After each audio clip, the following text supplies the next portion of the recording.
Hey guys, Pete here. Mr. Robot Season 2 is getting ready to start with a 2-episode premiere on Wednesday, July 13th. Last night, though, the USA Network did a special social media event where they released the first episode for a short period of time through their various accounts. I happened to be watching the Facebook Live event, which was an interview Q&A with the actors that ended up being interrupted in such a way to make it feel like Fsociety was taking over the broadcast. Everyone who was watching got to preview the first episode prior to the premiere, and at the end, there were links provided that you could share with your friends to watch it on the other accounts for a short period of time. It was a pretty cool surprise and a nice way to kick off the season. If you missed the early release, you can just watch the 2-episode premiere on Wednesday.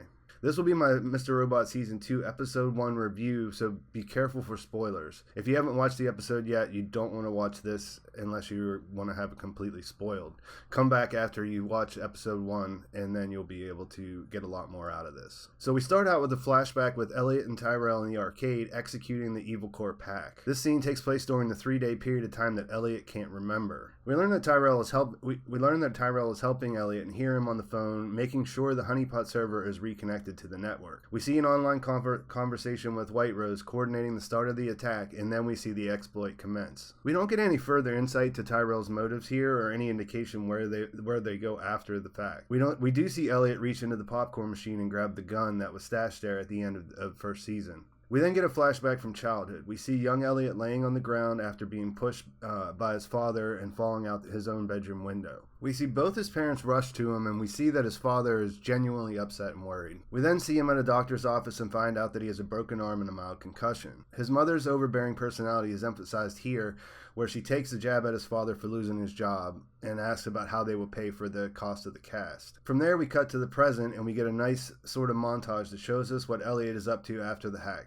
We learn that he's staying with his mother and following a very strict self-imposed schedule in an effort to keep Mr. Robot out of his mind. We meet his mother, his friend Leon, and some other characters that he sees on a daily basis. This is peppered with a TV news broadcast where President Obama is discussing what has been dubbed as the 5-9 hack. We hear that the hack is having devastating effects on the economy and that Tyrell is implicated by name by the president. As we watch Elliot, he explains that his day started like every other day in the last month since he started his program. The music is cool and Leon's dialogue about Seinfeld is great. We learn that he attends a church group a couple nights a week to socialize himself and that he's keeping journals. We also find out that his mother doesn't have a computer or internet to, in his words, tempt him into the night. We get a small twist here when we realize he's talking to Krista in the narration instead of us, the viewers. In her office, we learn that Elliot has chosen to live with his mother because she is the strictest person he knows, and he says that the devil you know is better than the devil you don't know. During their exchange when pressed, Elliot tells Krista it isn't that he doesn't trust himself, it's that he doesn't trust him, referring to Mr. Robot. He's talking about how he doesn't want to go back to his old life, and she's basically asking him whether he misses it or not. We cut away from this scene in the office before we get to find out if Krista knows about his alternate personality. There we see Elliot returning home, and he addresses the audience for the first time. He says he knows we want to know what he told Krista, but he doesn't trust us enough at this point. He says that we've kept information from him, and then when he goes inside, we see Mr. Robot for the first time in his room. We get a closer look at what he is journaling and learn that he is documenting everything that is happening. Mr. Robot is telling him that they still have work to do and that a revolution needs a leader. Elliot asks Mr. Robot to tell him where Tyrell is, and Mr. Robot says he can't do that. Elliot then tells him to go fuck himself, and Mr. Robot uses the gun from the popcorn machine to shoot him in the head. He falls back, but he gets right back up, so you can tell that it's just some sort of internal conflict. We learn from the journal that this is a recurring part of the loop, like he's shot him before, but it isn't clear if it happens every day or if Mr. Robot always says the same things. From there, we get a short scene with a character who looks like Darlene wearing an Fsociety mask. She's on a mission to cut the balls off the bull statue on Wall Street. Then we cut to a new character entering her upscale home, then having problems with her security alarm. From there we see that her smart home system is acting like it has a mind of its own. Everything she tries to do basically it just switches back, or like she's trying to take a shower and the water temperature goes up really hot. She turns off the stereo comes back on. Things like that. She realizes that it's glitching out, and after calling the company, she decides to leave and stay at another house that she has in Greenwich. As soon as she drives away, we see two people enter her home and find out Darlene took control of her system so that she could drive her away and that they could move in.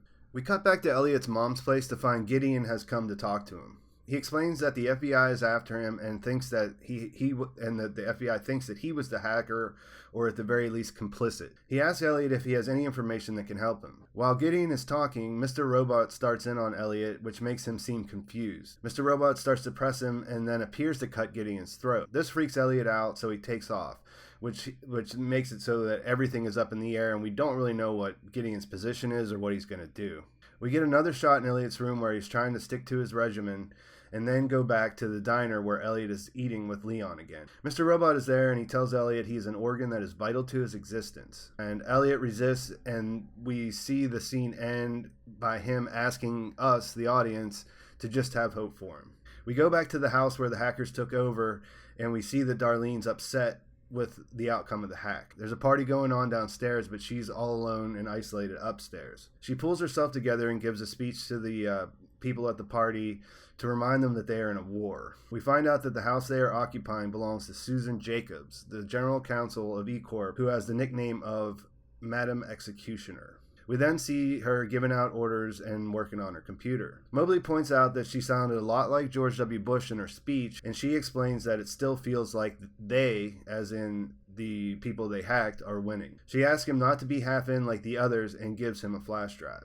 The next scene is at an Evil Corp bank where we see a customer is trying to close out her account. We learn the customers are having a hard time accessing their money, and that Evil Corp might not have enough money to pay them out in full. As the teller is trying to access the account, we find out that ransomware has been installed, which locked down the system completely. We see her call about the problem and learn that Mobley is on the inside working as an IT guy. The final scene of the episode takes place in an office where we see the CEO, Philip Price, the CTO, Scott Knowles, who are waiting for Madam Executioner to arrive. They all discuss the ransomware and Fsociety's demands. In the end, the CTO volunteers to make the drop of $5.9 million so that they can get the encryption key to unlock their system. So episode 1 was a nice start, which gets things moving quickly, and it filled in some of the pieces that we didn't have from the past. It sets up the ongoing struggle that Elliot is facing now that he knows Mr. Robot exists in his mind only. At this point, his focus seems to be completely on just trying to control this side of himself, but at the same time, we can't imagine he'll be able to stay where he is for very long. My favorite part of the episode was probably the sequence where we learn about Elliot's daily activities, the music, how it was all laid out with the Obama speech, and how that transitioned into to his appointment with Krista. One of the biggest mysteries we have, and one we have no real idea about, is how Elliot ended up in the situation where he was obligated to meet with Krista in the first place. In season 1, when he was in the hospital after falling off the boardwalk, it was pretty clear that he didn't go start seeing her voluntarily.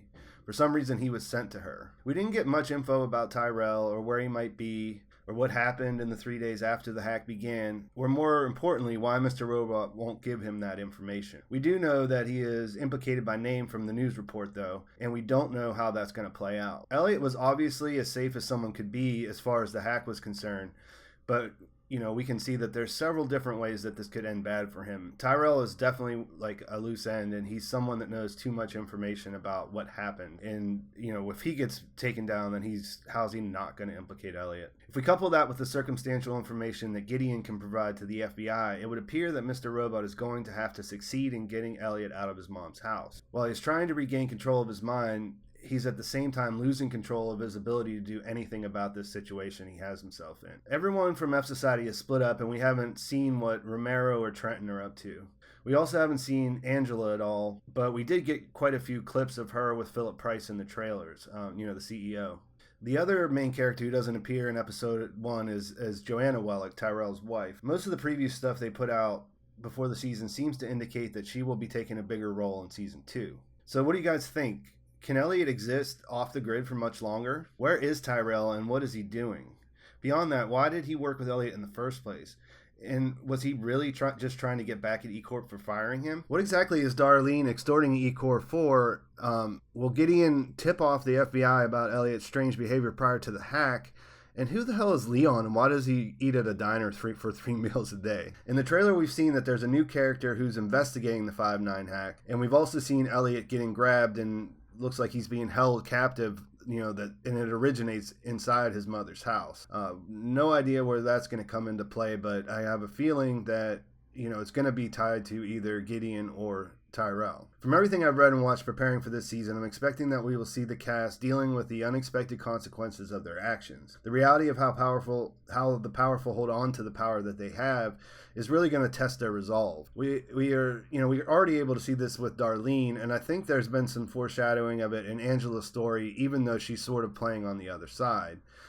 She's trying to climb the ladder one way, and then Fsociety's trying to completely tear it down. So let me know in the comments and post any questions you have there. I'm planning on doing an episode 2 review after it airs, and I'll also do a Q&A if you guys ask some good questions in the comments. Please make sure you like the video and subscribe to my channel if you want to check out my future Mr. Robot videos as soon as they come out. Talk to you soon.